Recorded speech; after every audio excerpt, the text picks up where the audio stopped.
ريال مدريد يقترب من الكارثة، ومورينيو قد يبدأ موسما صفريا جديدا داخل البرنابيو. كل المؤشرات القادمة من مدريد تجعل الجماهير تدخل في حالة قلق حقيقية، لأن فكرة إعادة جوزيه مورينيو لتدريب ريال مدريد بدأت تعود بقوة خلف الكواليس. لكن الصدمة ليست هنا، بل في المهمة التي قد تمنح له مباشرة: إجبار مبابي وفينيسيوس على النجاح معا.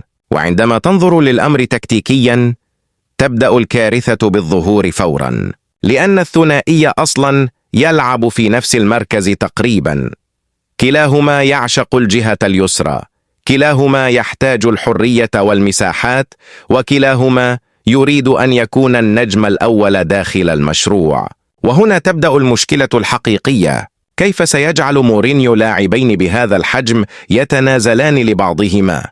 وكيف سيمنع غرفة الملابس من الانفجار إذا شعر أحدهما أنه خسر دوره أو بريقه؟ الجماهير بدأت بالفعل تتحدث عن سيناريو مرعب: موسم ثالث بدون ألقاب، مشروع مرتبك، ونجوم لا يستطيعون الانسجام رغم كل الأموال التي صرفت. لأن كرة القدم ليست مجرد جمع أسماء كبيرة، بل بناء هوية حقيقية داخل الملعب، وهذا ما يخشاه جمهور مدريد الآن أكثر من أي شيء آخر.